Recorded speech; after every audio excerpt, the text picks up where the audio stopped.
અમદાવાદ અને વડોદરા ખાતે બે ખૂનના ગુનામાં આજીવન કેદની સજા પામેલ અને અમદાવાદ જેલથી પેરોલ રજા પર નીકળી પરત જેલમાં હાજર નહીં થનાર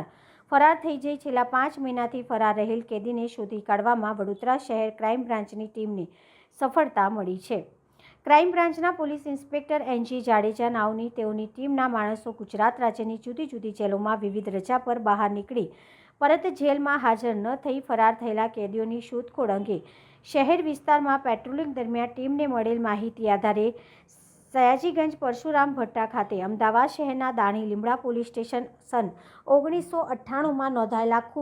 ખૂનની કોશિશ સહિતના ગુનામાં પકડાયેલ અને આજીવન કેદની સજા પામેલ આરોપી કેદી નામે ઇરફાન ઉર્ફે રાકેશ આલમભાઈ પરમાર ઉંમર વર્ષ 50 રહેઠાણ જમાલપુર 4 રસ્તા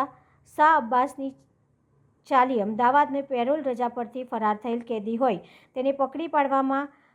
આવેલ આ પકડાયેલ કેદીની પૂછપરછ અને ખાતરી તપાસ દરમિયાન આ કેદી અમદાવાદ ખાતે ગુનામાં આજીવન કેદની સજા થતાં પાકા કામનો કેદી તરીકે અમદાવાદની સાબરમતી જેલમાં રાખ્યો હોય કેદી તારીખ 17/9/2024ના રોજ અમદાવાદ સાબરમતી જેલથી દિવસ 14ની પેરોલ રજા ઉપર મુક્ત થયા બાદ કેદીની રજા પૂર્ણ થયેલી તારીખ 29/10/2024ના રોજ પરત અમદાવાદ જેલમાં હાજર થવાનું હતું, પરંતુ આ કેદી જેલમાં પરત હાજર ન થઈ બારોબાર ફરાર થઈ જતા નાસ્તો ફરતો રહ્યો કેદી અને હાલમાં વડોદરામાંથી મળી આવેલ હોય આ પેરોલ જમ્પ થયેલ ફરાર કેદીને હસ્તગત કરી કેદીને અમદાવાદ મધ્યસ્થ જેલમાં બાકી રહેલ સજા ભોગવવા માટે